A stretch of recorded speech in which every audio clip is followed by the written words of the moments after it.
Sir retire అయిన employees మీరు, ఇప్పుడు వర్కింగ్ ఉపాధ్యాయులు వీళ్ళ పరిస్థితే అగమ్య గోచరంగా ఉంది. ఇంగా ఔట్‌సోర్సింగ్ టీచర్స్ గాని, లేకపోతే కాంటాక్ట్ బేసిక్స్‌లో టీచింగ్ జెప్తున్న వాళ్ళు గాని, వాళ్ళ పరిస్థితి ఏంటి? ఇప్పుడు విచిత్రం అమ్మా. ఇప్పుడు ఎట్లుందంటే 7,00,000 మంది 2 కలిపి. ఔట్‌సోర్సింగ్ కాంట్రాక్ట్ అంటే వాళ్ళు సెకండ్ సిటిజన్స్ కాదమ్మా. హ్మ్. వాళ్ళు అన్ని విద్యార్హతలుండి, నియామకాలకు లైన్‌లో వెయిటింగ్‌లో ఉండి, ప్రభుత్వం సకాలానికి రిక్రూట్‌మెంట్ చేయకపోవడం వల్ల, ఈ డిలే అయినందువల్ల ప్రభుత్వాలు ఏవైనా కావచ్చు కాక. హ్మ్. అలాంటి వాళ్ళు పొట్ట పోసుకోవడానికి, పొట్ట పోషించుకోవడానికి, కుటుంబం పోషించుకోవడానికి, భార్య పిల్లల్ని కాపాడుకోవడానికి ప్రభుత్వ ఉద్యోగం కదా! ఈ రోజు కాకపోతే రేపైనా నేను రేపైనా పర్మనెంట్ అయితా, అబ్జార్బ్ అయితా, నా జీవితం బాగుపడుతుందనే ఆశతోని 15, 20 సంవత్సరాల నుంచి కాంట్రాక్ట్ వాళ్ళు పనిచేస్తున్నారు. ఔట్‌సోర్సింగ్ వాళ్ళు పనిచేస్తున్నారు. నాకింకా గుర్తుంది. హ్మ్. కేసీఆర్ గారి గవర్నమెంట్‌లో సపోజ్ వీక్షకులు అనుకోవచ్చు భుజంగరావు గారు కేసీఆర్ గురించి చాలా పాజిటివ్‌గా మాట్లాడుతున్నాడని. కానీ వాస్తవాలు మాట్లాడుకోవాలి. హ్మ్. ఒక విషయం వచ్చినప్పుడు విమర్శ విమర్శనే, మంచిని మంచే అనగలగాలి. నా నేచర్ అదే. కానీ ఏమన్నారంటే కేసీఆర్ గారు, వారికి మేము కలిసినప్పుడు గతంలో వారు ఫస్ట్ టర్మ్ సీఎం అయిన తర్వాత, కాంట్రాక్ట్ వాళ్ళు 15,000కు 12,000కు నౌకరు చేస్తున్నారు. ఔట్‌సోర్సింగ్ వాళ్ళకి అంతకంటే ఏజెన్సీల ద్వారా పనిచేస్తున్నారు. వాళ్ళ జీవితాలు మగ్గిపోతున్నాయి, నాశనం అవుతున్నారు. వ్యవస్థ కరెక్ట్ కాదిది. హ్మ్. వాళ్ళందరినీ కూడా కాంట్రాక్టర్‌లో రెగ్యులరైజ్ చేసుకోవాలి. ఔట్‌సోర్సింగ్ వాళ్ళను దశల వారీగా మేము ఆలోచన చేస్తామని ఒక మంచి మాట ఆయన చెప్పిండు. హ్మ్. కాంట్రాక్ట్ వాళ్ళను చాలామందిని రెగ్యులరైజ్ చేసుకునే క్రమంలో రెగ్యులర్ ఉద్యోగాలకు ఉన్నటువంటి కొందరు కోర్టుకెళ్ళడం, ఆ ప్రాసెస్‌ని ఆగిపోవడం, లీగల్‌గా కొన్ని కాంప్లికేషన్స్ సృష్టించడం, ఇయాల కొందరు పరిపాలకులుగా ఉన్నోళ్ళే వాళ్ళని రెచ్చగొట్టి కోర్టులో కేసులేయించడం, హ్మ్. ఇలాంటి దుర్మార్గాలు కూడా ఒడిగట్టిండ్రు. హ్మ్. నేనేమంటున్నా అంటే ఔట్‌సోర్సింగ్ అయినా, కాంట్రాక్ట్ అయినా హ్మ్. ఉద్యోగే. మనకంటే ఎక్కువ పని చేస్తాడు. హ్మ్. మనకంటే ఎక్కువ భారం వహిస్తాడు. రెగ్యులర్‌గా పర్మనెంట్‌గా ఉన్న ఎంప్లాయీ బ్రదర్ నేను ఒక 1 అవర్ నాకు రిలీఫ్ కావాలే, నువ్వు నా పని ఇది చేసి పెట్టంటే పాపం శిరసావహించి హ్మ్. వాళ్ళు సిన్సియర్‌గా ఎక్స్‌ట్రా వర్క్ కూడా పనిచేసేటువంటి వాళ్ళు నాకు తెలిసిన వాళ్ళే కొన్ని వందల మంది ఉన్నారు. అంటే ఇలా అంతమందికి జీతము సరిగ్గా లేదు. ఉద్యోగ భద్రత లేదు. హ్మ్. అనారోగ్యం పాలైందనుకోండి, ఆరోగ్యం దెబ్బతిన్నది. లక్షలు, వేలు, లక్షలు, కోట్లు లేవు కదా వాళ్ళ దగ్గర. హ్మ్. వాళ్ళని కాపాడాల్సిన బాధ్యత ప్రభుత్వానికి ఉంటది కదమ్మా! హ్మ్. అంతెందుకు ఎయిడెడ్ వాళ్ళు. మా ఎయిడెడ్ స్కూల్‌లో ఉన్న టీచర్స్, ఎయిడెడ్ లెక్చరర్స్ వాళ్ళకి కూడా మెడికల్ రియంబర్స్‌మెంట్ లేదు. వాళ్ళకి కూడా మెడికల్ రియంబర్స్‌మెంట్ చెయ్యండి అని అనేక సార్లు నేను అడిగిన. 2018 మే 16 ప్రగతి భవన్‌లో కేసీఆర్ గారి అధ్యక్షతన ఒక మీటింగ్ జరిగినప్పుడు, ఆ మీటింగ్‌లో ఎయిడెడ్ స్కూల్స్, లెక్చరర్స్ వాళ్ళ ఇబ్బందులు చెప్తూ, రోగమొస్తే మెడికల్ రియంబర్స్‌మెంట్ లేదు. సకాలానికి వేతనాలు రావు. బడ్జెట్ కంట్రోల్ ఉంటది. 4 నెలలకు, 5 నెలలకు జీతాలొస్తాయి. వాళ్ళ మీద మళ్ళా కమిషన్లు తీసుకునే దందా ఉంటది. ఇన్ని రకాలుగా నాశనం అయితున్నారు సార్. వాళ్ళని గవర్నమెంట్‌లో విలీనం చెయ్యండి అని చెప్తే, ముఖ్యమంత్రి గారు సానుకూలంగా స్పందించిర్రు. ఆ తర్వాత అది వెనుకకు పోయినటువంటి పరిస్థితి. ఇవాళ రేవంత్ రెడ్డి గారు సరైన పరిపాలకుడు అనుకుంటే, నీ దగ్గర పాలన చాలామంది అంటున్నారు పాలనా దక్షత లేదని. నేనేమంటున్నా, మొదలు పాలన అనుభవమే లేదంటున్నా. అనుభవంలో నుంచి సామర్థ్యం వస్తది, దక్షత వస్తది, పెరుగుతది. ఇవాళ అవకాశానికి మంచికో, చెడుకో చిన్న వయసులో ముఖ్యమంత్రివి అయినావు. మాలాంటి వాళ్ళ ద్వారా బాధలు తెలుస్తా ఉన్నాయి. అవును. ఏడుస్తున్న వాళ్ళ ఏడుపులు వినబడతా ఉన్నాయి. కన్నీళ్లు ఇగ కనబడతా ఉన్నాయి. మరి కింది నుంచి చీల్చుకొని, చీల్చుకొని పైకొచ్చినా అంటావు గదా! సరే ఇంకో మటుకు అంటే తొక్కుకుంటా, తొక్కుకుంటూ వచ్చినాను గూడా అనుకుందాం. ఆ తొక్కుకునేది పక్కకు పెట్టి కష్టపడే పైకి వచ్చిండని అనుకుందాం. హ్మ్. మరి ఇలాంటి వాళ్ళ బాధలు, కష్టాలు, కన్నీళ్లు కనబడాలి గదా! ఔట్ సోర్సింగ్ వాళ్ళకి గూడా హెల్త్ కార్డ్ ఇస్తే నీ ముల్లేం పోయింది? హ్మ్. వాళ్ళే గదా ప్రీమియం కట్టేది. హ్మ్. వాళ్ళు బయటికి పోతే ఇన్సూరెన్స్ వాడు ప్రీమియం తీసుకోడా? జబ్బొస్తే అనారోగ్యం పాలైతే ఇన్సూరెన్స్ క్లెయిమ్ పేమెంట్ చేయదా? చేస్తది గదా! హ్మ్. ఔట్‌సోర్సింగ్ అయినా, కాంట్రాక్ట్ అయినా క్లెయిమ్ చేసుకుంటారు గదా! మరి మీరు చేసేటువంటి ప్రభుత్వ ప్రొవిజన్‌లో వాళ్ళని పెట్టమని అంటున్నాం. వాళ్ళు 500 కడితే నువ్వు ఒక 500 కడతావు. ప్రభుత్వం ఈ దేశంలో, ఈ రాష్ట్రంలో నివసిస్తున్నందుకు, నీకు కూడా ఓటేస్తున్నందుకు, పౌరులైనందుకు, ఉపయోగపడుతున్నందుకు ప్రభుత్వానికి బాధ్యత ఉండదా వాళ్ళ పట్ల?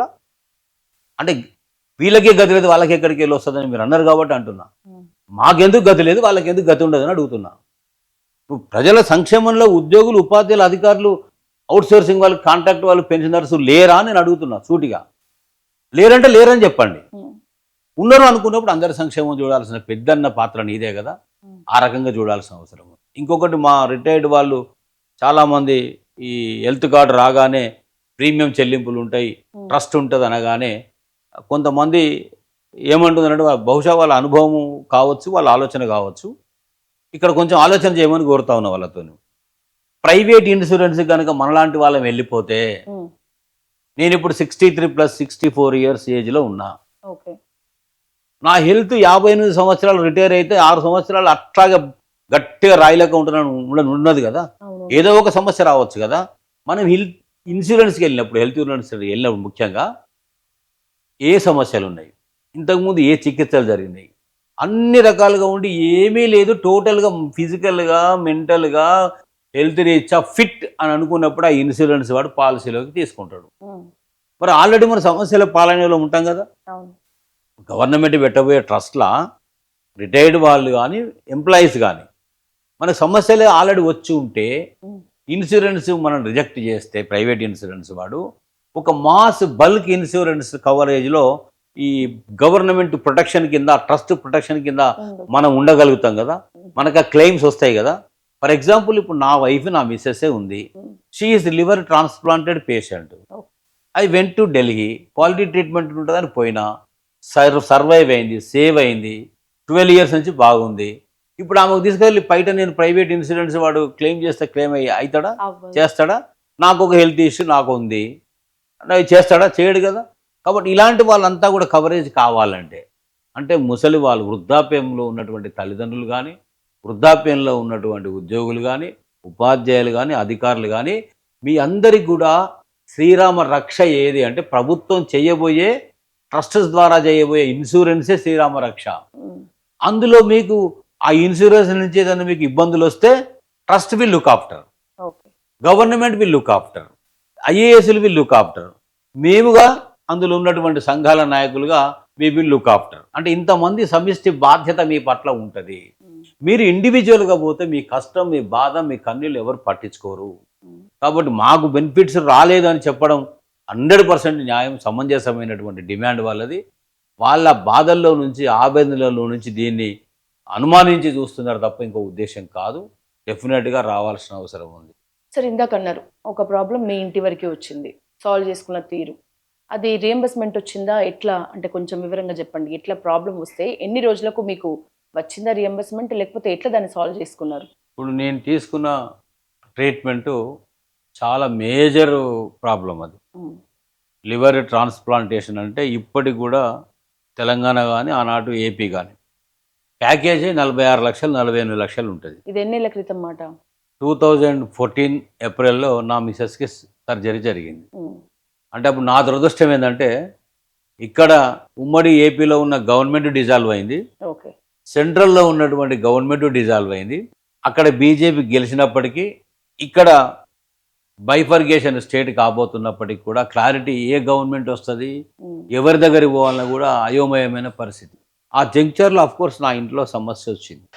అఫ్కోర్స్ ఇప్పుడు ఇంట్లో సమస్య వస్తే గాలికి వదిలేయకుండా ఎవరో వస్తారు ఏదో చేస్తారని చూడకుండా, ఉమ్, టు వాట్ ఎక్స్టెంట్ మనం సేవ్ చేసుకోవచ్చు మనకున్న అవకాశాలను చూసుకున్నప్పుడు, నాకు ఒకే బాబు, నా కొడుకు అన్నాడు, సరే చివరికి మనకి ఇల్లు లేకున్నా సరే, గూడు లేకున్నా సరే, అమ్మని కాపాడుకోవాలనే ఉద్దేశంలో ఆ రోజు నేను ఇల్లు డిస్పోజ్ చేసి డబ్బులు తీసుకొని ఢిల్లీకి వెళ్ళి, ఢిల్లీలో నేను ట్రీట్మెంట్ చేయించుకోగలిగాను. ఉమ్, ఢిల్లీ ట్రీట్మెంట్కు ఎందుకు వెళ్ళినా అంటే, ఇక్కడ హైదరాబాద్లో ఉన్న హాస్పిటల్స్లో నాకు ఫెయిత్ పోయింది, ఉమ్, క్వాలిటీ ట్రీట్మెంట్ దొరకలేదు. ఒక్కొక్క హాస్పిటల్ ఒక్కొక్క రిపోర్ట్ ఇచ్చారు. చివరికి నేను ప్యానిక్ సిచ్యువేషన్లో I went to Delhi. She got transplanted. అయిన తర్వాత దాదాపు ఒక 66 లక్షల రూపాయలు నాకు అక్కడ ఖర్చు అయినాయి. మళ్ళీ రీఅడ్మిషన్ 5-6 సార్లు రీఅడ్మిషన్ చేసి చివరికి ఇంకో 12-13 లక్షలు ఖర్చు అయినాయి. ఆ రోజు నాకు ఉన్నటువంటి ఆస్తి, నాకు ఒక ఇల్లు ఉంది, ఉమ్, ఆ ఇల్లు డిస్పోజ్ చేసిన. నా భార్య కంటే ఎక్కువ కాదనుకున్నా, ఆ ఇల్లు డిస్పోజ్ చేసిన, ట్రీట్మెంట్ చేయించుకున్నా, ఇవి సర్వైవ్ అయింది. ఇవాళ సంఘంలో ఆనాడు 2014లో నుంచి 2019 దాకా 5 ఏళ్ళు నేను పనిచేసిన కారణం ఏంటంటే, నా భార్య ఇన్స్పిరేషనే. ఉమ్, 100% ఆమె తోడుగా ఉంది, ధైర్యం చెప్పింది, ముందుకెళ్ళమన్నది. కాబట్టి ఈ జనానికి నాకు దోచినటువంటి సేవో పనో చేయగలిగిన. నేనేమంటున్నా అంటే, నేను గొప్పని చెప్పడం లేదు, ఇది భర్తగా నా ధర్మం, నా బాధ్యత. కొడుకుగా తల్లి పట్ల తనకున్న బాధ్యత. ఇలాంటి బాధ్యతల్లో ఎవరైనా ఉంటారు. ఉమ్, మొన్న రేవంత్ రెడ్డి గారు ఒక మీటింగ్లో నాకు నవ్వొచ్చింది. పాపం ఆయన ఇచ్చేది ఏమో చక్కగా ఇయ్యాడు, రిటైర్డ్ బెనిఫిట్స్ చేతికి అందియాడు. ఓ మీటింగ్ పెట్టి శుద్ధనీతులు ఏం చెప్తున్నా అంటే శుద్ధపూస మాటలు ఏం చెప్తున్నట్టే ఆయన, అమ్మ అయ్యను పట్టించుకోకపోతే, తల్లిదండ్రులకు బోవ పెట్టకపోతే, తిండి పెట్టకపోతే మీ జీతాల్లో 15% కట్ చేస్తా అంటున్నాడు. ఉమ్, శబాష్, మంచివనివే. నువ్వు అన్నం పెట్టినావా, తిండి పెట్టినావా, తల్లిదండ్రులు ఎట్లా చూసినావు మాకైతే తెలియదు, కానీ ఉమ్, మంచి నీతి మాటలే చెప్పినావు, సంతోషం. మాకేమీ ఆయన పట్ల అన్నందుకు కోపం లేదు. కానీ ముఖ్యమంత్రి రేవంత్ రెడ్డి గారు రిటైర్డ్ అయిన చచ్చిపోతూ ఉంటే 20,000 మంది ఉంటే వాళ్ళని పట్టించుకోరా మీకు? మరి మీకు ఎంత కట్ చేయాలి, ఉమ్, ఏవి కట్ చేయాలి, మీకు ఏ రకమైన పనిష్మెంట్ ఇవ్వాలి? ప్రజాస్వామ్యంలో ఉంటూ ముఖ్యమంత్రిగా ఉంటూ చచ్చిపోతున్న వాళ్ళని ఆదుకోకుండా రిటైర్మెంట్ బెనిఫిట్ డబ్బులు ఇవ్వవా? నువ్వు చెప్పే ముందు నీకు నీవుగా ఒకసారి ఆలోచించుకో. నేను ఆ పరిపాలన ఎట్లుంది, నేనేం చేస్తున్నా, ఎవరు సుఖంగా ఉందో అనుకుంటే ఇట్లాంటి మాటలు రావు. నువ్వు చెప్పినందుకు మాకేం బాధ లేదు, కానీ చెప్పడానికి కూడా యోగ్యత అర్హత ఉండాలి అంటున్నా. మొట్టమొదటగా యుద్ధ ప్రాతిపదిక రిటైర్డ్ వాళ్ళని ఆదుకోండి, ఆదుకొని వాళ్ళని నిలబెట్టండి. ఇక అవును సార్, మీరంటే ఇల్లు ఉన్నది కాబట్టి అమ్ముకున్నారు, కాపాడుకున్నారు. అవునండి, ఇక ఇల్లు లేకుండా ఉన్న వాళ్ళ బోలెడు మంది పరిస్థితి. ఉన్నారు, వేల మంది ఉన్నారు, అవును, వేల మంది ఉన్నారు. ఇవాళ ఉద్యోగులు ఉపాధ్యాయులకు నా 30 సంవత్సరాల మీరు అన్నట్టు కష్టం. పెన్షన్ డబ్బులతోటి ఇల్లు కొనుక్కుందాం అనుకున్న వాళ్ళు కూడా చాలా మంది ఉన్నారు. ఎస్, ఇప్పుడు నేను 30 సంవత్సరాలుగా రూపాయి జమ చేసుకొని పోగేసుకొని ఒక ఇల్లు కట్టుకుంటే ఆ ఇల్లు ఒక సునామీతోని, ఒక ఆగంతోని, ఇబ్బందితోని పోయింది అని అనుకున్నాం. కానీ లేని వాళ్ళు నాలాగా ఖర్చు పెట్టగలిగి కాపాడుకోవాలనుకునే వాళ్ళకి అవకాశమే లేనప్పుడు ఉమ్, వాళ్ళని ఎవరు కాపాడాలి? ఈ హెల్త్ కార్డు కాపాడాలి. అవును, వాళ్ళని ఎవరు కాపాడాలి? ఈ గవర్నమెంట్ పెట్టబోయే హెల్త్ ట్రస్ట్ కాపాడాలి. వారిని ఎవరు కాపాడాలి? మంత్రులుగా, ముఖ్యమంత్రిగా ఉన్న పరిపాలకులు కాపాడగలగాలి. ఉమ్, నేనేం సంపాదించుకోకపోయినా ఏం పర్వాలేదు, నాకు ప్రభుత్వం ఉంది, నాకు ముఖ్యమంత్రి ఉన్నాడు, మంత్రులు ఉన్నారు, నన్ను కాపాడతారు, సేవ్ చేస్తారు ఏదో రకంగా అని అనుకోగలిగితే కింది స్థాయిలో చేతులు పెట్టి లంచాలు కూడా తీసుకోరమ్మా. ఉమ్, ఆ రకమైన వ్యవస్థకు రాజకీయ నాయకులే పురిగొల్పి ఉద్యోగులను, అధికారులను ఆ దారిగా మళ్లిస్తున్నారు అని నేను నేరుగా ఆరోపణ చేస్తా ఉన్నా. ఉమ్, మరి అలాంటి పరిస్థితి లేకపోతే, దగ్గర 10 రూపాయలు లేకపోతే, ఇవాళ మనం చూస్తూ ఉన్నాం ఏసీపీ రైళ్లు జరిగినాయి, ఈయన దగ్గర ఇంత దొరికింది అంత దొరికిందని. మరి పొంగులేడు శ్రీనివాస్ గారి దగ్గర రైడ్ చేశారు కదా సిబిసిఐడి, ఉమ్, ఏమైంది, ఏం జరిగింది? ఒక్క పొంగులేటే కాదు, రాజకీయ నాయకుల మీద ఎంతమంది దగ్గర ఎన్నిసార్లు ఎన్ని రైళ్లు జరుగుతాయి, ఎన్ని కేసులు బుక్ అయినాయి, ఎన్ని కోర్టు దాకా వచ్చినాయి. డబ్బు సంచులతో నేరుగా రేవంత్ రెడ్డి గారు దొరికింది కదా, 50 లక్షలు దొరికినాయి కదా. మరి ఏమైంది ఆ కేసు? ఉన్న ఫలంగా ఫైర్ యాక్సిడెంట్లో FSL ఫోరెన్సిక్ సైన్స్ ల్యాబ్ కాలిపోద్దా? ఉమ్, కాలిపోయినప్పుడు రికార్డ్స్ అన్ని బాగానే ఉన్నాయి, ఏమి కాలేదని షికాగో గోయల్ గారు చెప్తారు. ఉమ్, మళ్ళీ 2 రోజుల మీటింగ్ లోపల కొన్ని ఆధారాలు కాలిపోయినాయి, కానీ రేవంత్ రెడ్డి గారికి సంబంధించిన కేసు కానీ ఇంకోటి ముఖ్యమైన అట్లే ఉన్నాయి. ఎట్లా నమ్మాలి? నేనేమంటున్నా, ఉద్యోగులకు, అధికారులకు అవినీతి బాట బహుశా ఈ పరిపాలనా వ్యవహారమే తీరే దారి మారుస్తున్నదేమో. మా రిటైర్డుల దగ్గరనే 15-20% కమిషన్లు అందుకొని మీరు డబ్బులు చెల్లింపుల కక్కుర్తి పడుతున్నారంటే మొదటి అవినీతి పరుడు ఎవడమ్మా? రాజకీయ నాయకులు కాదా? 10 వేలు మంచారు మన మున్సిపల్ ఎన్నికల్లో. ఎవరు నేర్పిస్తున్నారు అవినీతిని? ఓటర్కు మీరు నేర్పిస్తున్నారు కదా. చికెను, మటను, మందు బాటిలు 5,000 నుంచి 10,000 రూపాయలు డబ్బులు పంచి ఒక ఓటును అడ్డదారిలో కొనుగోలు చేస్తున్నారు కదా. మీకు కొనుగోలు శక్తి ఉంది, అలా సంపాదించిన డబ్బులు కోట్లు ఉండొచ్చు కాక, కానీ ఓటర్ను భ్రష్టు పట్టిస్తున్నారు కదా.